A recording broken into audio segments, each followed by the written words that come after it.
Assalamualaikum warahmatullahi wabarakatuh. Anak-anak sekalian, berjumpa kembali dengan Bapak dalam pelajaran PPKN melalui PPKN Studio. Namun jangan lupa subscribe, like, dan komen. Oke, anak sekalian, kita sekarang masuk di bab 4 yang berada di semester 2, merupakan semester terakhir dari kelas 12. Tidak lama lagi tentu kalian akan selesai di SMA, kurang lebih ya 2,5 bulan lagi. Nah, anak sekalian, di bab yang terakhir ini kita akan membicarakan tentang dinamika persatuan dan kesatuan dalam konteks NKRI, Negara Kesatuan Republik Indonesia. Namun sebelum itu, Bapak ingin mengucapkan selamat kepada kalian yang sudah meninggalkan semester 1 dan sekarang kalian sudah masuk di semester 2. Mudah-mudahan di semester 2 ini kalian akan lebih semangat lagi karena tidak lama lagi kalian akan meninggalkan SMA dan insya Allah kalian akan menjadi mahasiswa. Oke anak sekalian, kita bicara tentang dinamika persatuan dan kesatuan dalam konteks Negara Kesatuan Republik Indonesia. Mari kita menuju ke Google Classroom kita. Apa yang kita bahas pada bab ini? Di bab 4 ini subbabnya ada hakikat Negara Kesatuan Republik Indonesia. Nah, di subbab yang pertama ini ada indikatornya konsep negara kesatuan dan yang kedua karakter Negara Kesatuan Republik Indonesia. Jadi yang pertama akan kita bahas adalah konsep Negara Kesatuan Republik Indonesia. Anak sekalian, kalau kita mendengar kata Negara Kesatuan Republik Indonesia, tentu kita sering mendengar kata istilah NKRI, Negara Kesatuan Republik Indonesia. Atau ada yang mengatakan NRI, Negara Kesatuan Negara Republik Indonesia. Jadi jangan heran ada singkatan NKRI dan ada singkatan NRI, ya, itu sama saja. Istilah negara kesatuan sudah sangat sering Anda dengar sebab nama negara kita adalah Negara Kesatuan Republik Indonesia. Jadi istilah negara kesatuan adalah sudah tertanam dalam pola pikir kita selaku warga negara Indonesia. Akan tetapi, tahukah Anda makna dan karakteristik negara kesatuan? Menurut C.F. Strong dalam bukunya A Story of Modern Political Constitution tahun 63 halaman 84, negara kesatuan adalah bentuk negara di mana wewenang legislatif tertinggi dipusatkan dalam suatu badan legislatif nasional. Kekuasaan negara dipegang oleh pemerintah pusat. Pemerintah pusat dapat menyerahkan sebagian kekuasaannya kepada daerah berdasarkan hak otonomi, tetapi pada tahap terakhir kekuasaan tetap berada di tangan pemerintah pusat. Nah, anak sekalian, bicara soal negara kesatuan itu sebenarnya kita bicara soal bentuk negara, ya. Bentuk negara itu ada dua anak sekalian. Jadi ada namanya bentuk negara kesatuan dan bentuk negara federasi atau negara serikat. Nah, negara kesatuan itu singkatnya seperti ini. Negara kesatuan itu adalah negara yang hanya memiliki satu pemerintahan, memiliki satu undang-undang dasar atau konstitusi, negara yang memiliki satu kabinet, negara yang memiliki satu lambang, negara yang memiliki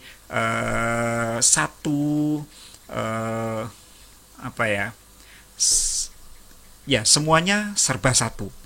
Semua urusan pemerintahan dari pusat sampai ke daerah diurus oleh pemerintah pusat. Pemegang kekuasaan tertinggi di suatu negara itu ada di pemerintah pusat atau berasal dari pemerintah pusat. Sementara lawannya dari negara kesatuan itu adalah negara federasi atau negara serikat. Negara serikat lebih singkatnya adalah negara yang di dalamnya terdapat beberapa negara bagian. Nah, contoh negara kesatuan tentu saja adalah Indonesia dan contoh negara serikat Contoh yang paling terkenal adalah negara yang kita duduki sekarang, yang kita tinggali, yaitu negara Malaysia. Sebenarnya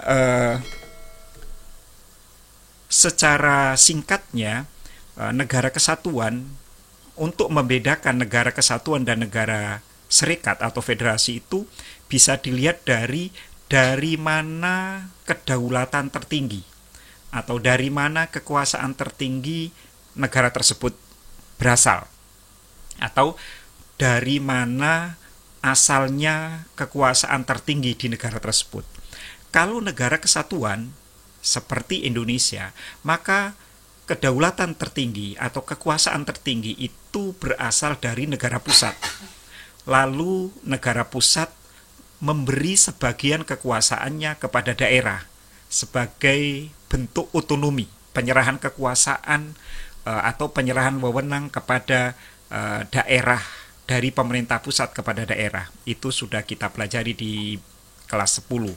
Sementara kalau negara federasi adalah negara serikat, adalah negara yang kekuasaan tertingginya atau kedaulatannya berasal dari negara bagian.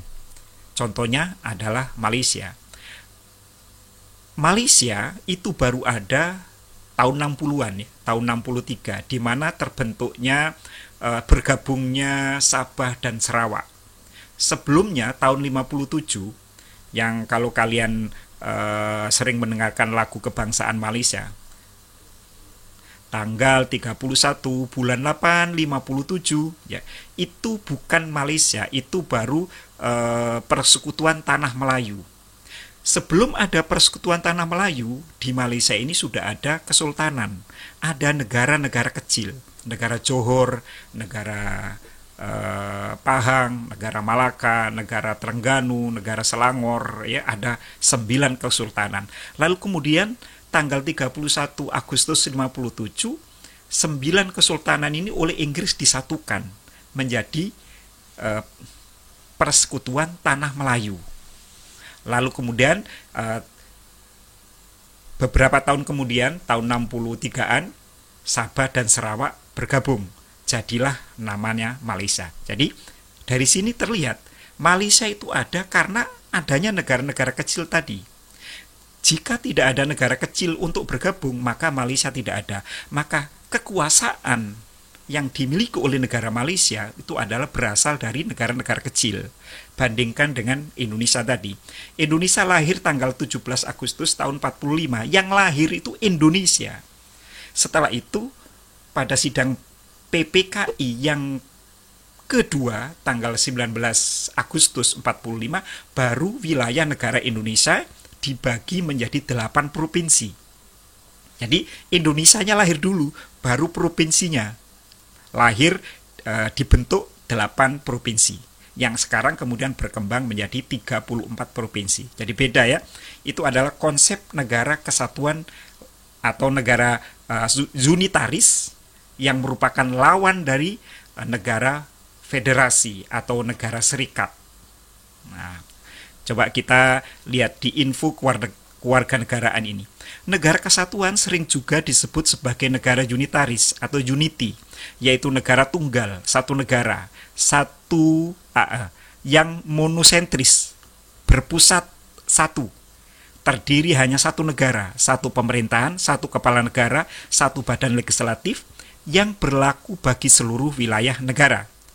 Hakikat negara kesatuan yang sesungguhnya adalah kedaulatan tidak terbagi-bagi, baik keluar maupun ke dalam, dan kekuasaan pemerintah pusat tidak dibatasi. Nah, ini. Nah, itu negara kesatuan. Kita bandingkan dengan negara serikat atau negara federasi. Di dalam negara federasi seperti Malaysia atau Amerika Serikat, ada namanya, kita mengenal istilah kedaulatan ke dalam dan keluar. Kedaulatan keluar di negara federasi itu dipegang oleh negara federalnya atau Malaysianya, ya kalau di Malaysia. Sementara kalau kedaulatan ke dalam itu lebih dominan kepada negara-negara bagian. Misalnya Selangor, ya, Perak, Kedah, Terengganu, Kelantan, sampailah kepada Johor, ya, atau Sabah dan Sarawak. Itu lebih kedaulatan ke dalam untuk mengurus dirinya sendiri, mengurus daerahnya, dia lebih utama. Sementara negara-negara bagian tadi, negara-negara kecil ini tadi tidak boleh melakukan tidak memiliki kedaulatan keluar untuk melakukan kerjasama dengan negara lain, karena kedaulatan keluar itu menjadi wewenang negara pusatnya, negara federalnya yang bernama Malaysia. Nah, anak sekalian, itulah materi kita hari ini.